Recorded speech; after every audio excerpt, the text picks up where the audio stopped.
Et coucou tout le monde, je vous fais une petite vidéo, sur ma chaîne qui sera une vidéo qui est plutôt une vidéo de guidance en lien avec les énergies du moment. Donc vendredi, c'est la pleine lune, dans le signe de la Vierge et cette pleine lune, elle est couplée à une éclipse. Donc je voulais vous partager un peu, les ressentis énergétiques que j'ai actuellement puisque, vous pouvez vous sentir, particulièrement en ce moment, fatigué, avec une envie de faire du tri ou une envie de vous mettre un peu dans votre cocon et de rentrer en introspection. Et si c'est le cas, c'est tout à fait normal parce que c'est vraiment ce que cette, pleine lune couplée à cette éclipse nous invite à faire du tri. On est dans une période, énergétique qui nous amène à nous recentrer sur nous, à nous réaligner et il est important de laisser vos émotions et ce qui doit remonter, remonter, de l'accepter et peut-être de commencer à travailler un peu plus en profondeur sur vos blessures. Donc d'un point de vue, pratique du yoga, ce que je vais vous proposer cette semaine en lien avec, cette pleine lune, c'est une pratique pour être plus ancré, puisqu'on va avoir tendance à aller chercher des choses assez en profondeur. Donc on va s'ancrer et reconnecter à la terre et en même temps chercher à ouvrir la partie cœur pour libérer, ce qui doit être libéré. Donc quand une pleine lune est couplée à une éclipse, on va énergétiquement ressentir les émotions de manière plus forte. Donc bien évidemment, ça dépend de votre sensibilité déjà et aux énergies et votre capacité à gérer et à accepter vos émotions. C'est ce qui est valable pour, moi n'est pas forcément valable pour vous et ce qui est valable pour vous ne sera pas forcément valable pour une autre personne. Donc vous prenez bien, ce qu'il y a à prendre dans ce type de guidance. Mais je voulais vraiment, vous partager que ce que je ressens, depuis, quelque temps, c'est, une demande profonde d'alignement, d'écouter notre cœur et vraiment de chercher à s'aligner avec ce qu'on peut appeler la voix du cœur, de manière très, très large. Ça peut être professionnel, ça peut être personnel, ça peut être simplement, prendre plus soin de soi. Ça ne veut pas dire qu'il y a une transformation radicale. Il y a des gens, ça va être le cas, clairement, puisque, on est aussi dans une phase extrêmement puissante et libératrice. Donc en fonction de votre travail et de où vous en êtes, vous pouvez avoir des changements qui sont très, très forts et c'est tout à fait possible. Mais vous pouvez aussi avoir des changements beaucoup plus doux en fonction, de ce qui est aujourd'hui. En tous les cas, cette période, elle nous demande vraiment de nous réaligner et si je devais poser des mots sur cette pleine lune à venir et les énergies vraiment qui gravitent autour, ce serait de comparer en fait ces énergies à la période de mue du serpent. Donc c'est plus l'image de la période, pardon, de la mue du serpent que de la transformation, de la chrysalide en papillon qui me vient, où là on est plus sur une transformation.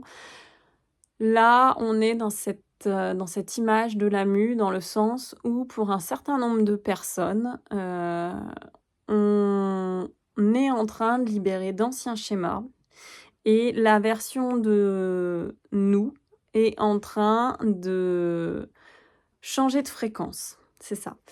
Vous allez laisser votre ancien vous derrière vous et un peu comme le phénix, renaître dans une nouvelle version qui sera plus alignée avec, ce qui doit être. Encore une fois, ces changements sont pas forcément des changements qui vont, bouleverser toute votre vie. Mais la période, heu, peut être transformatrice pour un bon nombre d'entre vous. C'est pour ça que je voulais vous poser les mots ancrage, libération et écoute du cœur qui vont être, dans notre pratique, de yoga, cette semaine, très certainement aussi des semaines à venir avec l'arrivée de l'équinoxe du printemps et le fait qu'on finit de libérer pour aussi ouvrir un nouveau chapitre.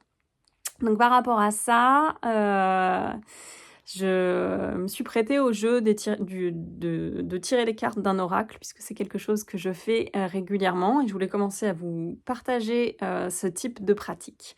Donc là, j'ai fait un tirage, pour cette pleine lune, donc je vous montre les cartes, que j'ai tirées et je vous en fais la lecture juste après. Donc en premier, on a le 3 d'épée, donc c'est des cartes qui sont issues du tarot cosmique.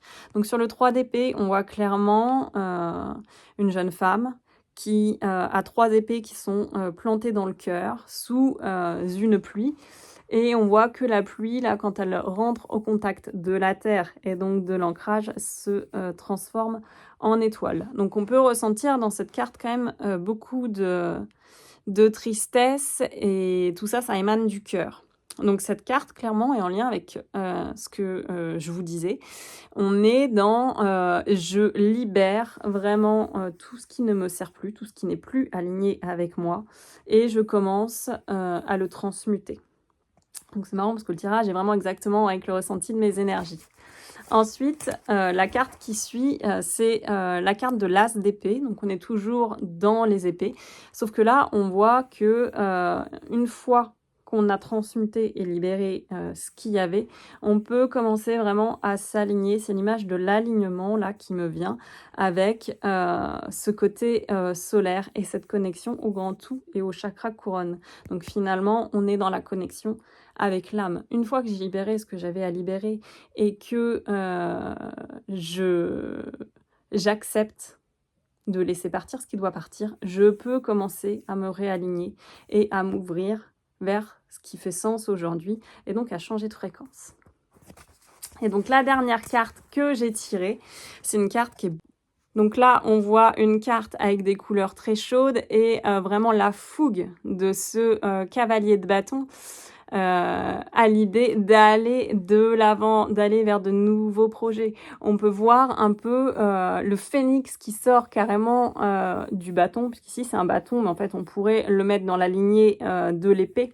Là on est en train de renaître, on a la boussole ici qui apparaît, qui est le symbole de je prends la direction qui est la mienne en fait. Une fois que je me suis libérée, que je commence à m'aligner et à me faire confiance, j'arrive à réorienter les aspects de ma vie qui sont ce qui doit être mon chemin de vie. Donc tout ça pour vous dire, je vous mettrai les 3 cartes en lien, mais qu'il faut en passer par une phase qui bien souvent est très inconfortable pour pouvoir commencer à renaître vers le reste. Et donc c'est clairement les énergies qui nous sont demandées aujourd'hui.